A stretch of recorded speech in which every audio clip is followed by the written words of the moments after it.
الحمد للہ رب العالمین۔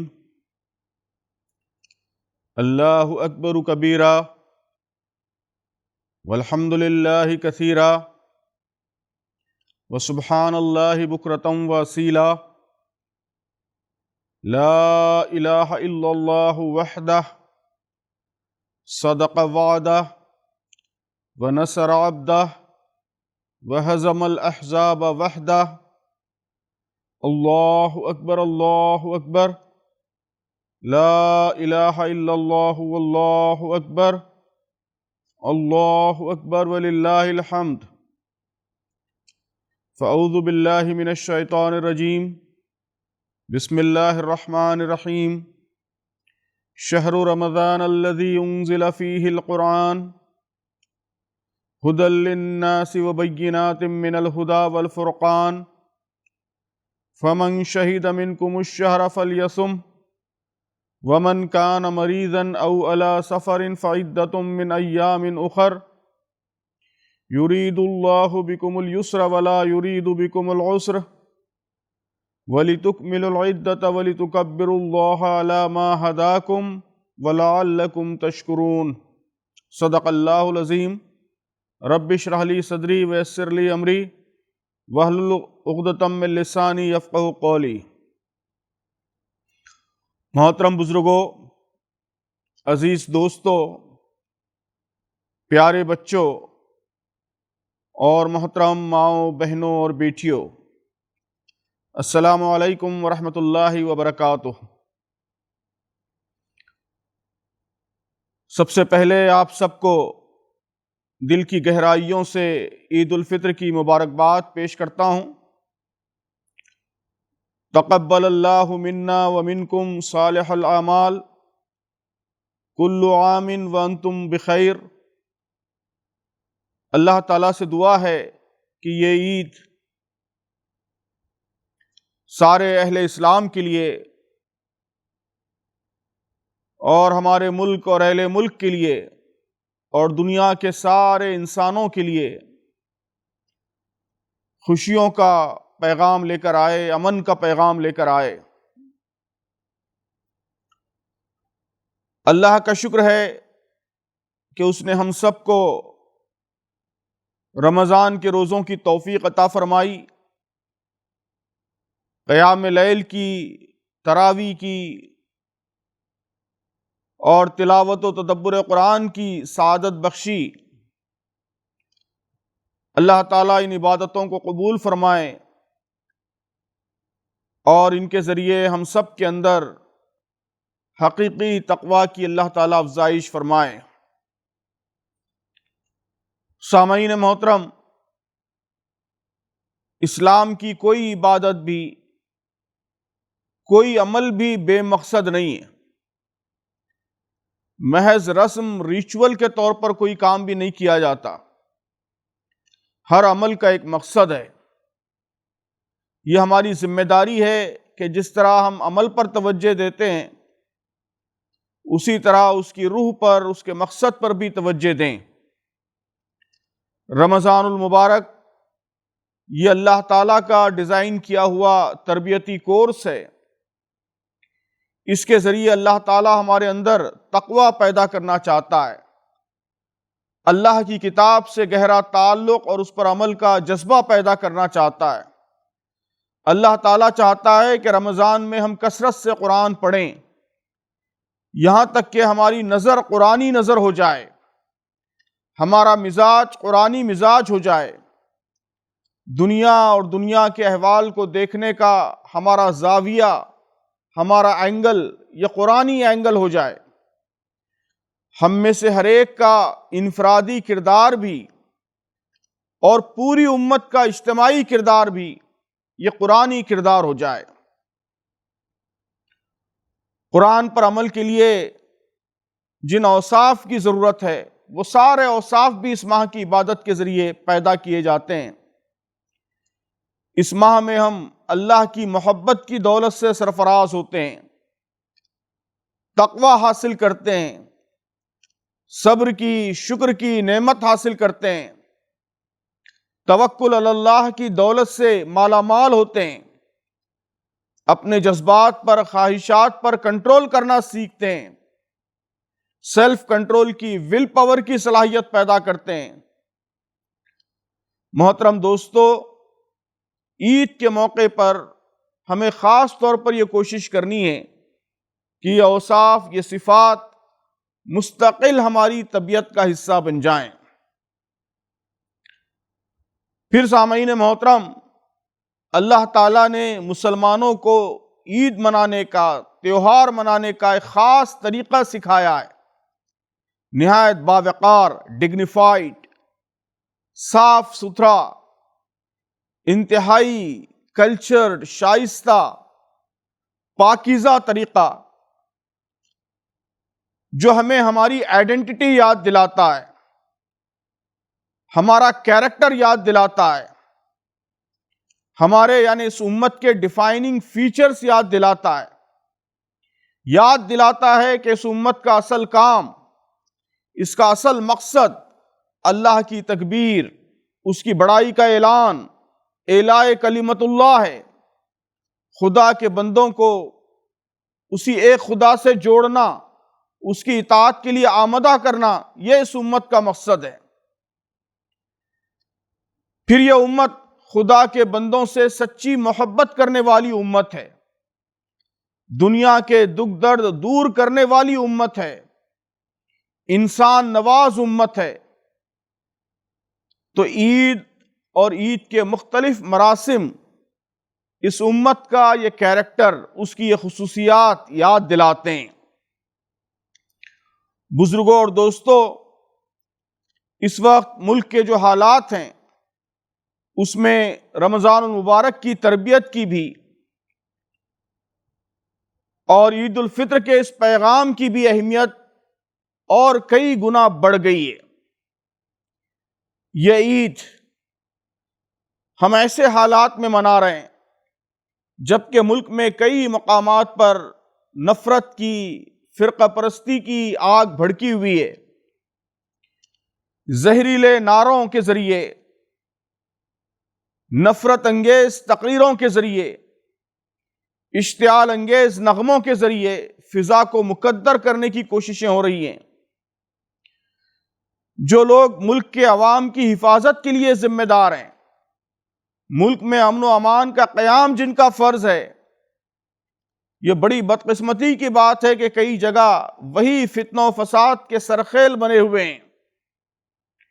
غریب اور کمزور مسلمانوں کے گھروں پر، ان کی دکانوں پر بلڈوزر چلائے جا رہے ہیں، بڑی تعداد میں بے قصور نوجوان جیلوں میں بند کر دیے گئے ہیں۔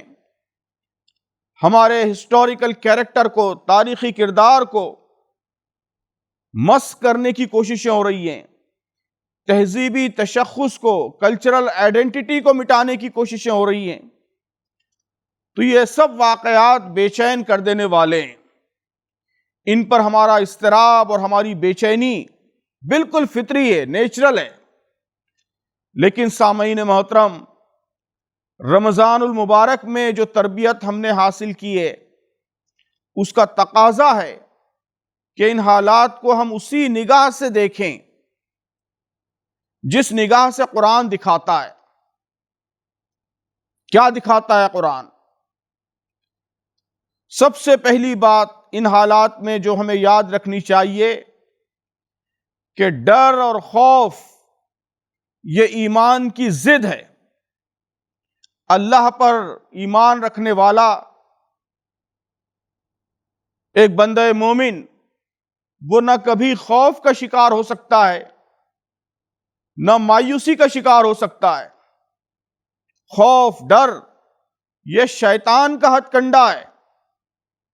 قرآن کہتا ہے کہ انما ذالکم الشیطان یخوف اولیاءہ فلا تخافوہم وخافونی ان کنتم مومنین، کہ وہ دراصل شیطان تھا جو اپنے دوستوں سے، یعنی شیطان کے حامیوں سے تمہیں خامخواہ ڈرا رہا تھا، لہذا آئندہ تم انسانوں سے مت ڈرو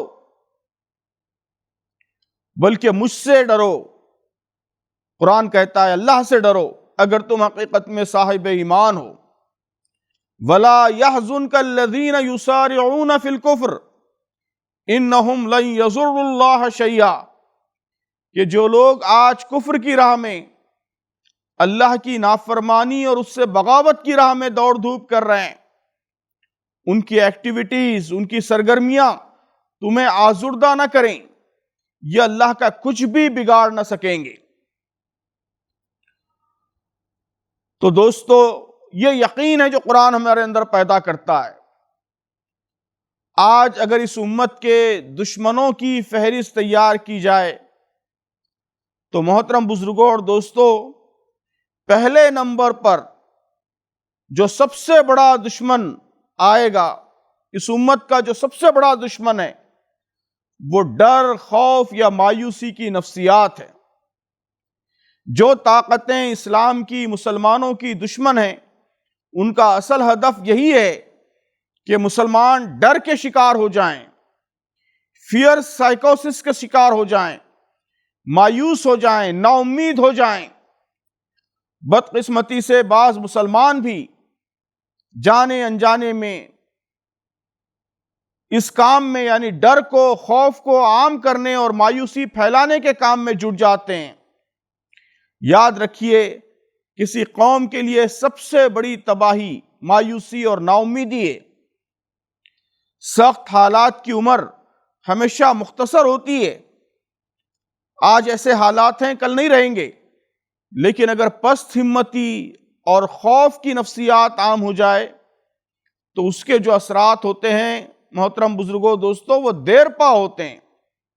یہ نفسیات زندگی کی امنگ چھین لیتی ہے، سیلف کانفیڈنس کو، خود اعتمادی کو مجروح کرتی ہے، آگے بڑھنے، ترقی کرنے کے حوصلوں کو ختم کر دیتی ہے۔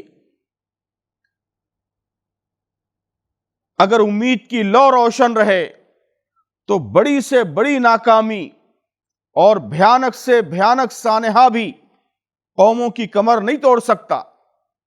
وہ اپنی خاکستر میں بھی امید کی چنگاریوں کو بچائے رکھتے ہیں اور مناسب وقت پر مثبت تبدیلی کا، پازیٹیو چینج کا ایک ہلکا سا جھونکا بھی ان چنگاریوں کو بھڑکا کر شعلہ بنا دیتا ہے۔ اس کے برخلاف اگر امید کا، یقین کا دامن ہاتھ سے چھوٹ جائے تو محترم بزرگوں اور دوستو، سائے اور واہمے بھی دہشت طاری کرنے لگتے ہیں۔ ہوا کے جھونکے سے بھی تباہ کن آندھی کا احساس ہونے لگتا ہے۔ ایسی بزدل قوموں کو مارنے کے لیے کسی دشمن کی ضرورت نہیں پڑتی۔ اندیشوں اور واہموں کی شکار ہو کر وہ اپنی موت آپ مر جاتی ہیں۔ دوستو، یہ یقین پیدا کیجئے، میں زور دے کر یہ بات کہہ رہا ہوں، یہ یقین پیدا کیجئے کہ دنیا کی کوئی طاقت 20 کروڑ مسلمانوں کو ختم نہیں کر سکتی۔ ان گیدڑ بھپکیوں سے ڈرنا یہ ان اہل ایمان کی شان کے خلاف ہے جو قادر مطلق خدا پر ایمان رکھتے ہیں۔ ہم نے تراویح میں قرآن کی آیتیں پڑھی ہیں اور دل و جان سے اس پر یقین رکھتے ہیں کہ موت کا وقت مقرر ہے۔ کوئی مسلمان موت سے ڈر نہیں سکتا۔ وَمَا كَانَ لِنَفْسٍ أَن تَمُوتَ إِلَّا بِإِذْنِ اللَّهِ كِتَابًا مُعَجَّلًا، کہ کوئی ذی روح اللہ کی اجازت کے بغیر نہیں مر سکتا، موت کا وقت تو لکھا ہوا ہے۔ دوسری بات جو قرآن بڑی وضاحت سے کہتا ہے کہ اہل ایمان کو جان کی، مال کی آزمائشیں آ کر رہیں گی۔ ان حالات میں ایسے آزمائشوں کے دوران کیا کرنا ہے یہ بھی قرآن ہمیں بتاتا ہے۔ لَتَبْلُوَنَّ فِي أَمْوَالِكُمْ وَأَنفُسِكُمْ، مسلمانوں تمہیں جان و مال دونوں کی آزمائشیں پیش آ کر رہیں گی۔ وَلَتَسْمَعُنَّ مِنَ الَّذِينَ أُوتُوا الْكِتَابَ مِنْ قَبْلِكُمْ وَمِنَ الَّذِينَ أَشْرَكُوا أَذًى كَثِيرًا، کہ تم اہل کتاب سے اور مشرکوں سے بہت سی تکلیف دہ باتیں سنو گے۔ تو ایسے میں کرنا کیا ہے؟ وَإِن تَصْبِرُوا وَتَتَّقُوا فَإِنَّ ذَلِكَ مِنْ عَزْمِ الْأُمُورِ، کہ اگر ان حالات میں تم صبر اور خدا ترسی کی روش پر قائم رہو، تقوی کی روش پر قائم رہو، تو یہ بڑے حوصلے کا کام ہے۔ قرآن اس کی بھی وضاحت کرتا ہے کہ آزمائشیں اللہ تعالیٰ کیوں لاتا ہے۔ وَلِيَعْلَمَ اللَّهُ الَّذِينَ آمَنُوا وَيَتَّخِذَ مِنكُمْ شُهَدَاءَ وَاللَّهُ لَا يُحِبُّ الظَّالِمِينَ، کہ تم پر یہ وقت اس لیے لایا گیا کہ اللہ تعالیٰ دیکھنا چاہتا ہے کہ تم میں سچے مومن کون ہیں، اور ان لوگوں کو فلٹر آؤٹ کر لینا چاہتا ہے، چھانٹ لینا چاہتا ہے جو واقعی راستی کے، حق کے گواہ ہیں، کیونکہ ظالم لوگ اللہ کو پسند نہیں ہیں۔ تو محترم بزرگوں، عزیز دوستوں اور محترم خواتین، ہم نے تراویح میں یہ ساری آیتیں سنی ہیں، رمضان المبارک میں بار بار انہیں پڑھا ہے، اس کی تفسیریں پڑھی ہیں، ان پر غور و تدبر کیا ہے۔ اب سال کے بقیہ حصوں میں ہماری نفسیات، ہماری سوچ انہی آیات کی ترجمان ہونی چاہیے۔ یہ آیات جو بے باکی، جو بے خوفی اور جو صبر و ثبات، جو استقامت ہمارے اندر پیدا کرنا چاہتی ہیں، سال کے بقیہ حصوں میں ہم اس کی تصویر بن جائیں، اس کا مجسم بن جائیں۔ رمضان میں ہم نے صبر کی، اپنے جذبات کو کنٹرول میں رکھنے کی تربیت حاصل کی ہے۔ اللہ تعالیٰ اہل ایمان کو جگہ جگہ صبر کا حکم دیتا ہے، صبر کو کامیابی کی شاہ کلید بتاتا ہے۔ یا ایھا الذین آمنوا اصبروا وصابروا ورابطوا واتقوا اللہ لعلکم تفلحون، اے لوگو جو ایمان لائے ہو، صبر سے کام لو، باطل پرستوں کے مقابلے میں پامردی دکھاؤ، استقامت دکھاؤ، حق کی خدمت کے لیے کمر بستہ رہو، اور اللہ سے ڈرتے رہو، امید ہے کہ تم فلاح پاؤ گے۔ بزرگوں اور عزیزوں، صبر کیا ہے؟ صبر بزدلی کا نام نہیں ہے، ایک طرفہ طور پر کشمکش سے، مقابلے سے دستبرداری کا نام صبر نہیں ہے، ہاتھ پیر توڑ کر خود کو حالات کے حوالے کر دینا یہ صبر نہیں ہے، بلکہ صبر یہ ہے کہ خوف کے مقابلے میں، نا امیدی کے مقابلے میں، مایوسی کے مقابلے میں، اشتعال کے مقابلے میں، غصہ و غضب کے مقابلے میں، شہوت، انا، جاہ طلبی اور اس طرح کے تمام منفی جذبات کے مقابلے میں ہم اپنی ویلیوز پر، اپنی قدروں پر، اپنے پرنسپلز پر، اپنے اصل مقصد پر استقامت کے ساتھ ڈٹے رہیں، یہ صبر ہے۔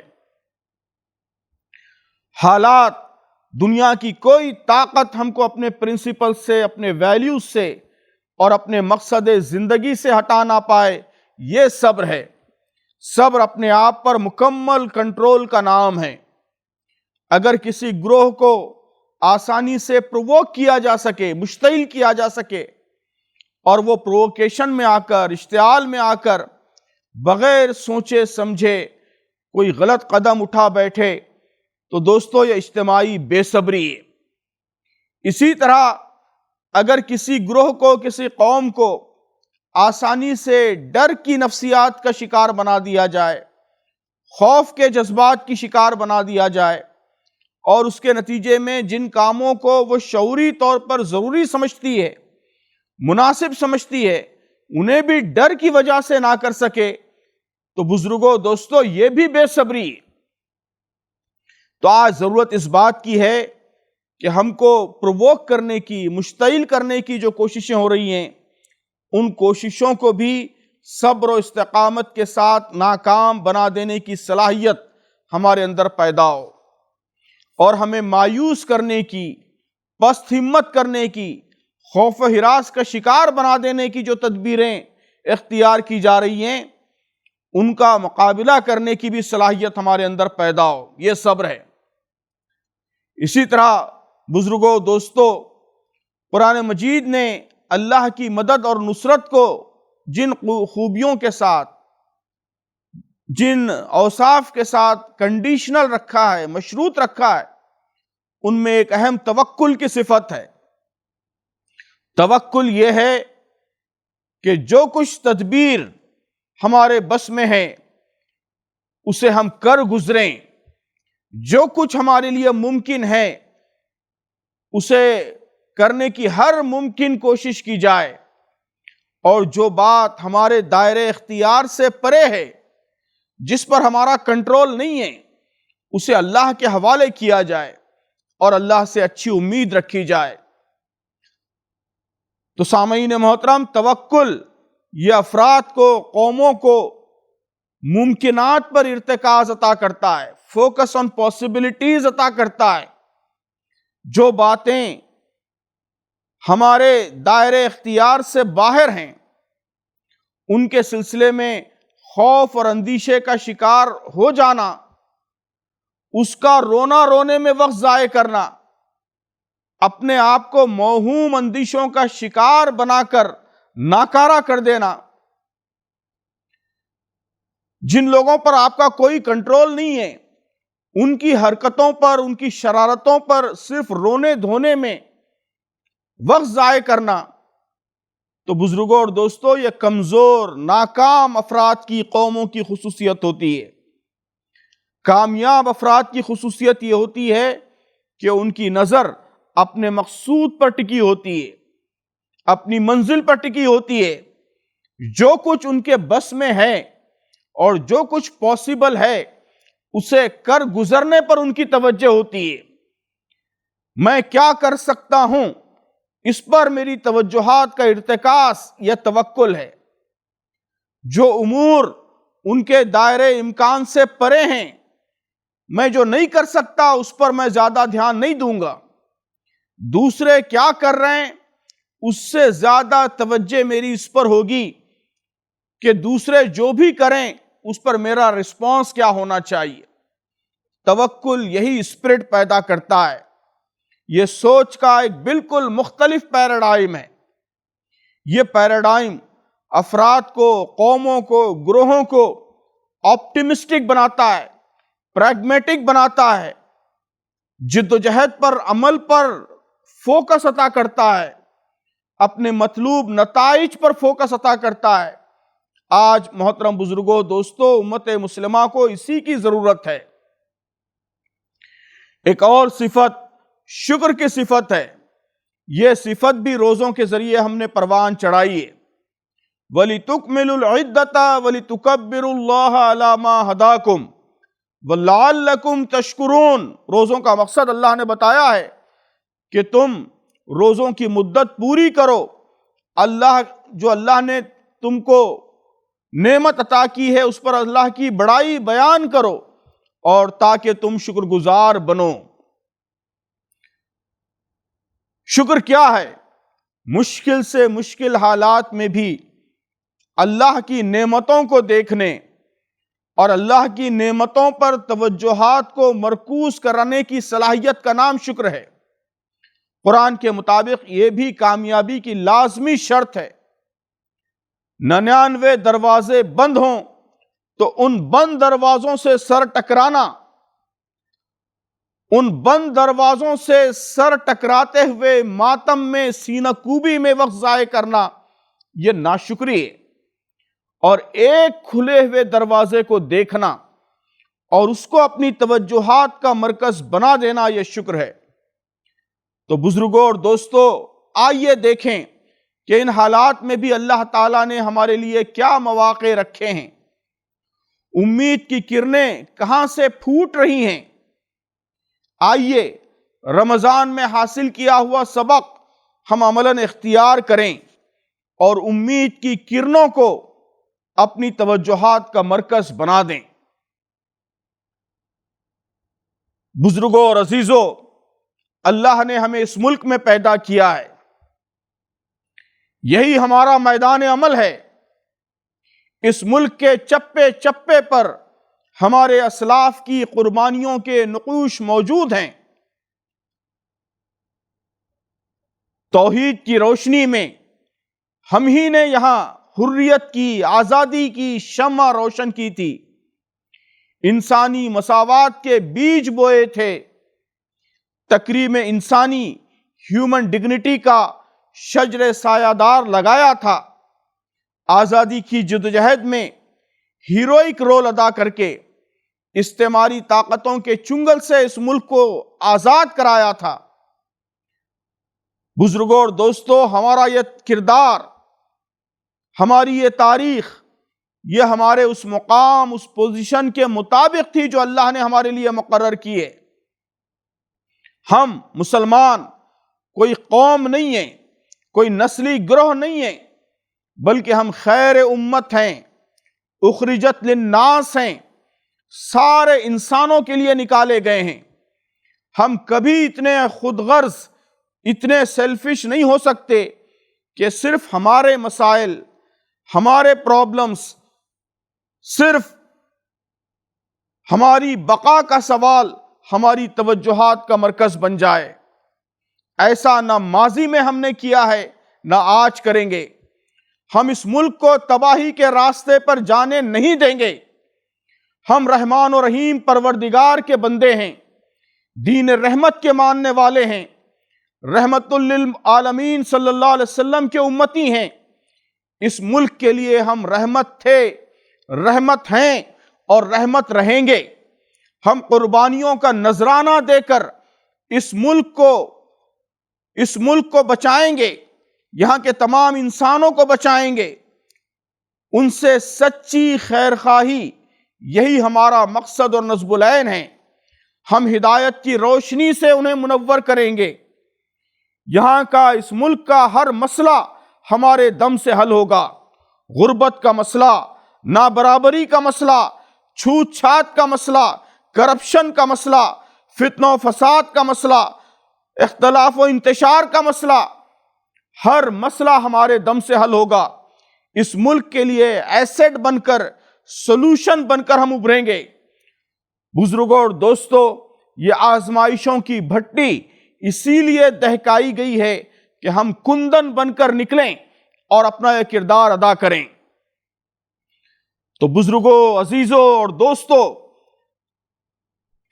مایوسی سے، خوف سے، ماتم کی، شکایت کی نفسیات سے، ہر طرح کی ناامیدی سے خود کو آزاد کیجئے اور ٹھنڈے دل سے سوچئے کہ ہمارے لیے کیا مواقع دستیاب ہیں، ان حالات میں کرنے کے کیا کام ہیں، جو آؤٹ کم ہم چاہتے ہیں، جو ہمارا مقصود ہے، اس کو حاصل کرنے کی کیا تدابیر ہیں، کیا راستے اختیار کرنے کی ضرورت ہے، کیسے ہم امت مسلمہ کے، اس ملک کے دیگر انسانوں کے بہتر مستقبل کا، برائٹر فیوچر کا سامان کر سکتے ہیں۔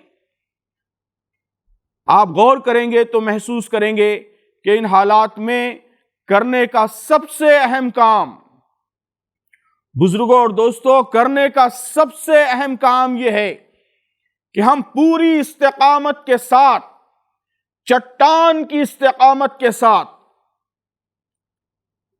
پہاڑ کی طرح اپنے اصولوں پر ڈٹ جائیں، ظلم کی، دین حق کی مخالفت کو ریزسٹ کرنے کی،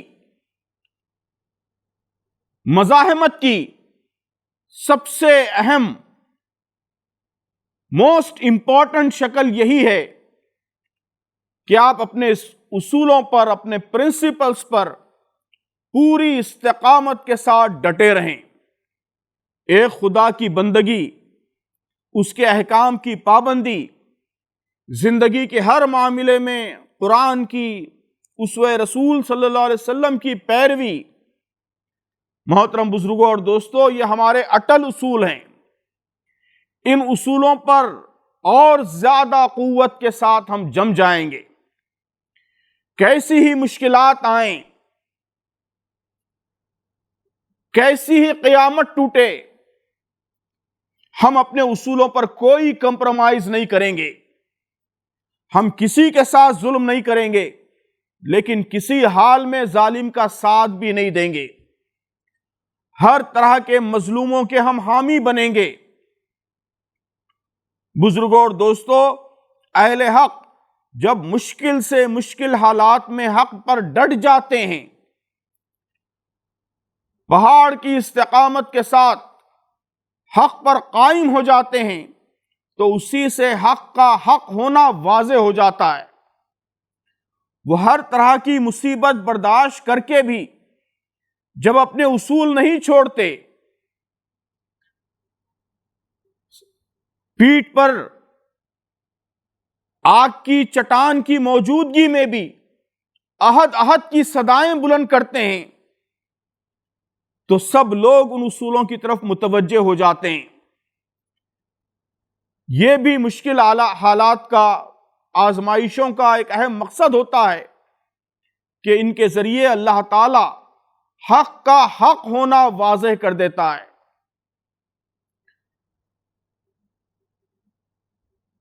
سامعین محترم، اگر کہیں ظلم ہوتا ہے، ہماری جان و مال پر حملے ہوتے ہیں، تو ہم اپنے دفاع کی ہر ممکن کوشش کریں گے۔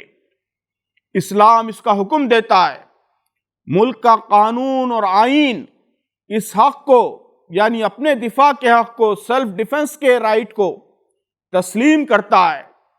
ہم پوری بہادری سے، موت سے ڈرے بغیر خود کو، اپنے بھائیوں کو، اپنی بستیوں کو بچانے کی کوشش کریں گے، ہر مظلوم کی حفاظت کریں گے، چاہے اس کا تعلق کسی بھی مذہب سے، کسی بھی فرقے سے ہو۔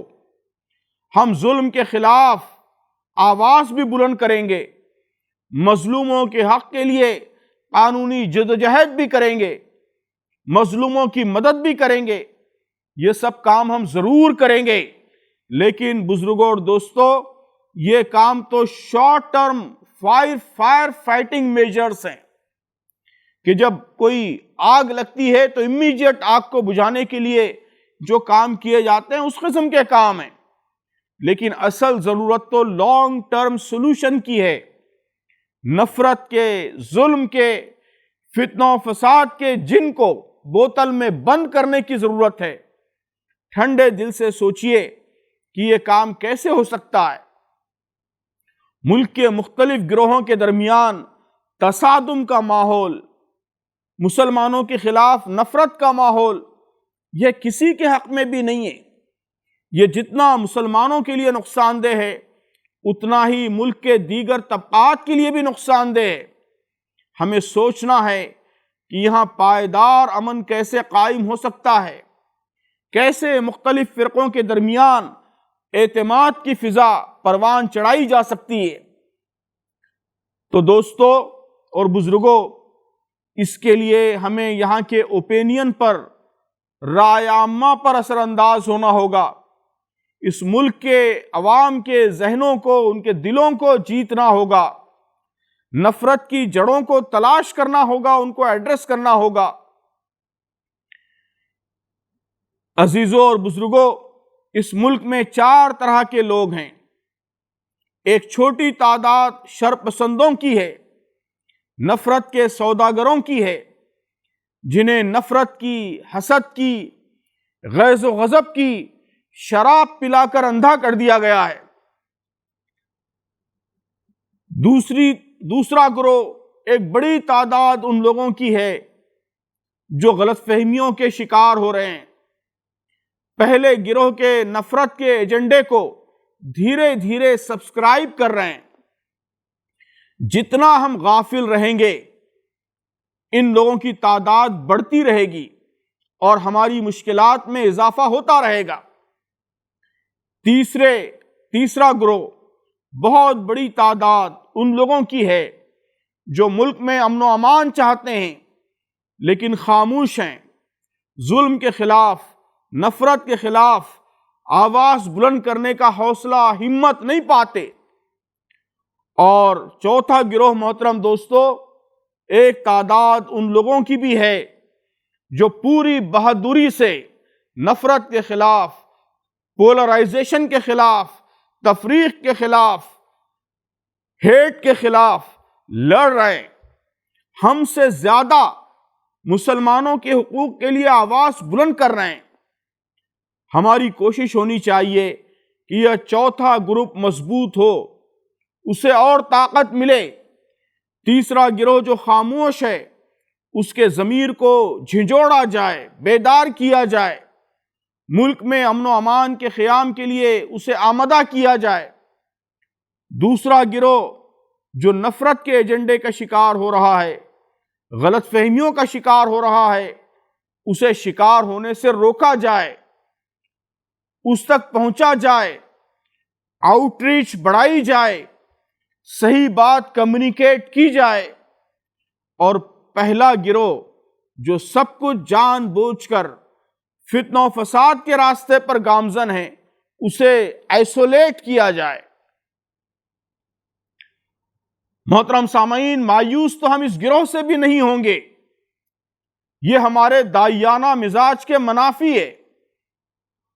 اس گروہ کو ہم قابل رحم سمجھتے ہیں اور اس کی بھی اصلاح چاہتے ہیں، لیکن اگر وہ اصلاح کے لیے تیار نہ ہوں تو پھر انسانیت کے دشمنوں کو الگ تھلگ ہو جانا چاہیے۔ آپ غور کریں اور سنجیدگی سے اپنے اطراف و اکناف کا جائزہ لیں تو یہی حقیقت ملک کے لوگوں کی یہ چاروں قسمیں آپ کو نظر آئیں گی۔ اس حقیقت کو اگر آپ نظر انداز کریں گے اور ملک کے تمام عوام کو اس فتنہ و فساد میں شریک سمجھیں گے، سب کو اپنا دشمن سمجھیں گے، تو یہ غیر حقیقی بات ہوگی۔ اس صورت میں آپ اپنے دشمن بڑھاتے جائیں گے، دوستوں کو بھی دشمن بنائیں گے، اپنی مشکلات اور بڑھائیں گے۔ دنیا کا کوئی معقول گروہ یہ حماقت نہیں کر سکتا۔ پھر عزیزوں اور بزرگوں، ان حالات کا ایک سبب ہماری اپنی کمزوری ہے، ہماری ولنریبلٹی ہے، ویکنس ہے۔ ہم تعلیم میں پیچھے ہیں، معاشی لحاظ سے پسماندہ ہیں، ہمارے درمیان اتحاد کی کمی ہے۔ سوشل میڈیا پر ڈر، خوف اور مایوسی پھیلانے والے تو بہت ہیں، لیکن سنجیدگی سے امت کی ترقی کے لیے مسلسل جدوجہد کرنے والے، قربانیاں دینے والے، انتھک محنت کرنے والے، مناسب حکمت عملی کے ساتھ، شعور کے ساتھ لمبی کوشش کرنے والے ایسے لوگ بہت کم ہیں۔ اور یہی ہماری کمزوری کا بڑا سبب ہے۔ اسی کی وجہ سے ہم ویک ہیں، ولنریبل ہیں۔ ہمیں اپنی کمزوریاں دور کرنی ہیں، ولنریبلٹی دور کرنی ہے، اس کے لیے محنت کرنی ہے۔ پھر دوستو، ہمیں اپنے اخلاق سدھارنے ہیں، دین کا نمونہ بننا ہے، پورے سماج کے لیے، پورے ملک کے لیے ایسڈ بننا ہے، رحمت بننا ہے۔ انہی کاوشوں سے ہم ملک کے حالات کو بہتر بنا سکتے ہیں۔ لوگ پوچھتے ہیں کہ لاہ عمل کیا ہے؟ یہی لاہ عمل ہے۔ یہ لانگ ٹرم جدوجہد چاہتا ہے تو ان حالات کا کوئی امیڈیٹ سولوشن کمپیوٹر کا سوئچ دبا کر آپ حاصل نہیں کر سکتے۔ اس کے لیے لمبی محنت کرنی ہوگی۔ اسی لاہ عمل اور اسی طریقے پر آگے بڑھ کر آپ ملک کے حالات کو بہتر بنا سکتے ہیں، اپنے اوپر ہو رہے ظلم کو ختم کر سکتے ہیں، آنے والی نسلوں کے مستقبل کو محفوظ بنا سکتے ہیں۔ یہ کام ہمارے بس میں ہیں، ہمارے کنٹرول میں ہیں۔ ہم ان کاموں کو پوری قوت سے، پوری دل جمعی سے کریں گے اور پھر نتائج کو اللہ کے حوالے کریں گے کہ یہی توکل ہے۔ حالات کیسے بھی ہوں، ان کاموں پر ہم پوری استقامت کے ساتھ ڈٹے رہیں گے۔ حالات کی سنگینی ان اصل کاموں سے ہم کو بے نیاز نہ کرنے پائے، اس کو ہم یقینی بنائیں گے۔ یہی صبر ہے، اسی کو قرآن استقامت کہتا ہے۔ ہم صرف مصیبتوں کا رونا نہیں روئیں گے، بلکہ اس ملک میں جو مواقع ہیں ان پر بھی اللہ کے لیے شکر کے جذبات کے ساتھ نظر رکھیں گے، انہیں استعمال کریں گے۔ یہ شکر ہے۔ تو دوستو، عید الفطر کے اس پرمسرت موقع پر آئیے ہم سب عہد کرتے ہیں کہ حوصلہ اور ہمت کے ساتھ ہم ملک کے حالات کو بہتر بنانے کی کوشش کریں گے. ہم زندگی کی آخری سانس تک اس دین پر، اس دین کے دیے ہوئے مقصد پر اور اس دین کے دیے ہوئے راستے پر قائم رہیں گے. اللہ تعالی ہم سب کو اس کی توفیق عطا فرمائے. پھر ایک بار دل کی گہرائیوں سے عید کی مبارکباد. والسلام علیکم ورحمۃ اللہ وبرکاتہ.